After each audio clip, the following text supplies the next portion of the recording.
there's a hedge fund that runs around with this bear case. There's no demand, there's no policy support, and there's a ton of inventory. Okay, let's deconstruct that. There's no demand. It just in the last World Nuclear Association report, it went from 2% to 2.6. Prior to that, in 2019, they do it. It's accelerating. It's accelerating rapidly, right? No policy support. You got to live under a rock if you don't see the policy support coming out for nuclear. Just in the U.S. alone, changing fast. It's changing. It's rapidly accelerating, and too much inventory, right? So too much inventory. What commodity goes for what anything goes from 17 to 44 when there's too much of it? It just doesn't happen.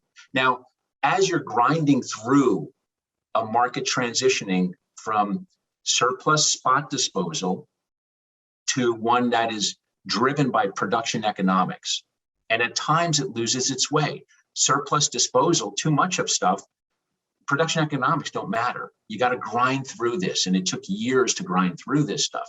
But now you're at the point where your production economics matter, and that's where when we look at it, we look at the supply stack. It's you're here, and you need to get to here, right? To meet demand.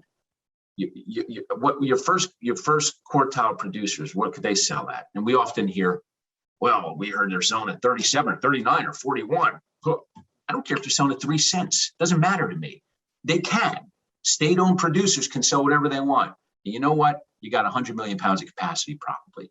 They have 115 maybe, but what's real, what can be produced? But you did before COVID, and they were producing at a 69% clip. But so you've got your low-cost producers. Then you have your next tier, right? So, but now, everyone's worried about McArthur River. Oh, does it come back online?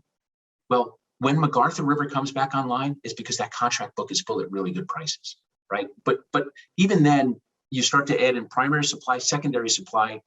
There are shortfalls as far as the eye can see. That's the difference between this cycle and last cycle. I mentioned there was a surplus. To people use these very big mines that are sitting out there, and they may or not become mines this cycle, but a lot needs to happen, right? Because in the development stage, when you've had a decade of prices where they were, nothing happens. It takes forever to license, to permit, to get things going. So, the price will get to wherever people get fearful it's going to get. Right.